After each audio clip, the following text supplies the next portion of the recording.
Hi friends, എല്ലാവർക്കും നമസ്കാരം. ഞാനിന്ന് ഉണ്ടാക്കാൻ പോകുന്ന ഒരു കാച്ചിൽ കൊണ്ട് ഒരു അടിപൊളി സ്നാക്കാണ് കേട്ടോ. അപ്പോൾ എങ്ങനെയാണ് ഉണ്ടാക്കണേന്ന് നമുക്ക് നോക്കാം. അപ്പോൾ നമ്മൾ കാച്ചിൽ ഇതുപോലെ തൊലിയൊക്കെ കളഞ്ഞ് കഴുകി വൃത്തിയാക്കി വെച്ചിട്ടുണ്ട്. ഇനി അത് നീളത്തിൽ ഇതുപോലെ അരിഞ്ഞെടുത്തിട്ടുണ്ട്.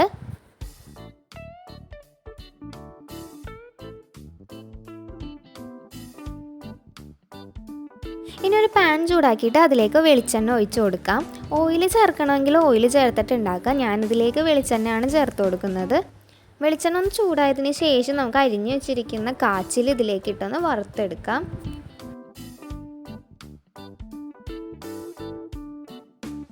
അപ്പോൾ നമ്മൾ കാച്ചിൽ ചേർത്ത് കൊടുത്തിട്ടുണ്ട്. ഇനി നന്നായിട്ടൊന്ന് ഫ്രൈ ആക്കി എടുക്കണം. അപ്പോൾ ഇത് നല്ലൊരു സിമ്പിളായിട്ടുള്ള റെസിപ്പിയാണ്. എല്ലാവർക്കും പെട്ടെന്ന് ചെയ്തെടുക്കാൻ പറ്റും. കുട്ടികൾക്കൊക്കെ ഭയങ്കരമായിട്ട് ഇഷ്ടപ്പെടും.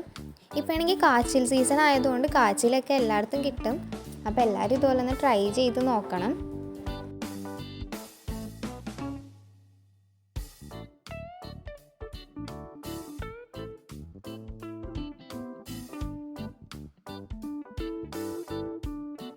കാച്ചിലിപ്പോൾ ഒരുവിധം രണ്ട് സൈഡും ഫ്രൈ ആയിട്ടുണ്ട്. ഇനി ഇതിലേക്ക് ഉപ്പുനീര് ചേർത്ത് കൊടുക്കാം. ഞാൻ ഇതിലേക്ക് ഉപ്പുനീര് കലക്കി വെച്ചിട്ടുണ്ട്. അപ്പോൾ നമുക്ക് 1 ടീസ്പൂൺ അളവിൽ നമുക്കിതിലേക്ക് ചേർത്ത് കൊടുക്കാം. ഉപ്പുനീര് ചേർത്ത് കൊടുത്തിട്ട് നന്നായിട്ടൊന്ന് മിക്സ് ചെയ്ത് കൊടുക്കാം.